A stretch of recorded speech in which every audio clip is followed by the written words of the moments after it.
4.1 Buffer de video en modo de texto. Se llama modo texto a cualquier modo de video de un ordenador en el que el contenido de la pantalla se representa internamente en medios de caracteres textuales. Tiene características. En las aplicaciones en modo texto se comunican con el usuario mediante líneas de comandos e interfaces textuales de usuarios. Tiene una característica importante de modo texto y es en la que asumen un ancho constante de las fuentes donde cada carácter tiene la misma anchura en pantalla. Permite mantener fácilmente la lineación vertical cuando se muestran caracteres semigráficos. 4.2 Acceso a discos en lenguaje ensamblador. Se clasifica de acuerdo al modo de acceso a los datos que contienen. Acceso aleatorio, que es la forma en la que las computadoras acceden a los datos de manera directa y veloz, sin interactuar directamente con datos u espacio físico donde se encuentren otros datos.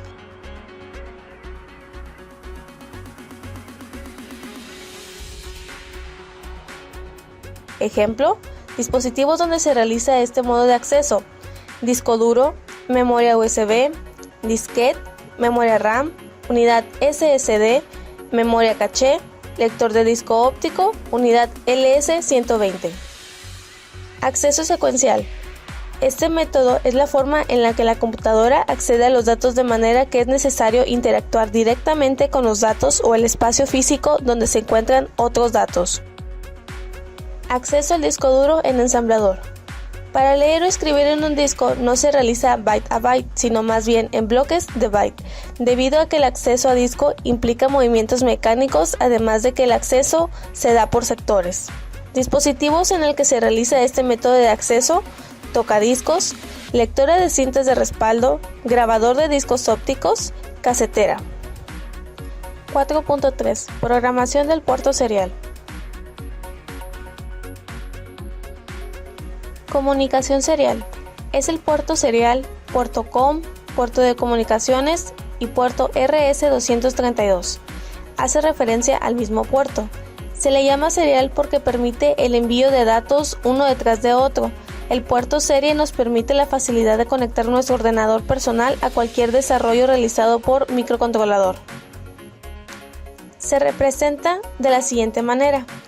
La siguiente tabla sirve para invocar cada uno de los servicios y se le selecciona a través del registro AH.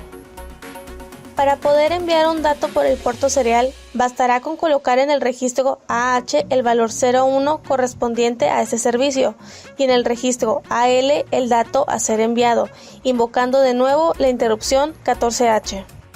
Se utilizaba principalmente para la conexión del ratón, algunos tipos antiguos de escáneres y actualmente para dispositivos como asistentes personales digitales. 4.4 Programación del puerto paralelo. Comunicación con el puerto paralelo. Se puede leer un dato del puerto mediante la instrucción IN o escribir un dato en el puerto con la instrucción OUT. En ambos casos, el registro AL debe participar activamente en la instrucción, bien sea como fuente, en operaciones de escritura o destino, en operaciones de lectura del dato. Otra exigencia es que el número del puerto sobre el que se va a realizar la transferencia de datos debe estar señalado por el registro de X, a excepción de los casos en los cuales el número del puerto es inferior a 255, en cuyo caso la instrucción que lee o escribe puede señalar directamente al puerto. 4.5 Programación híbrida. Es utilizada en los casos en donde el código en ensamblador dificulta la estructuración del programa. La programación híbrida proporciona un mecanismo por el medio del cual podemos aprovechar las ventajas del lenguaje ensamblador y los lenguajes de alto nivel. Todo esto con el fin de escribir programas más rápidos y eficientes. Una de sus ventajas es mejorar la escalabilidad, significa que puede meter más mejoras al programa, no afecta el rendimiento y funcionamiento. Se realiza en menor tiempo el desarrollo del código y puede interactuar más con el usuario.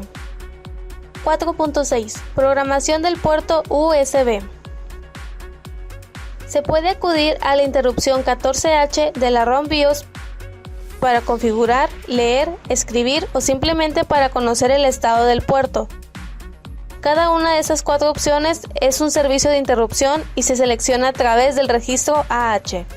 Para configurar o inicializar el puerto serie, bastará con utilizar el servicio 00 de la interrupción, colocando en el registro AL los valores equivalentes a los parámetros. Gracias por su atención.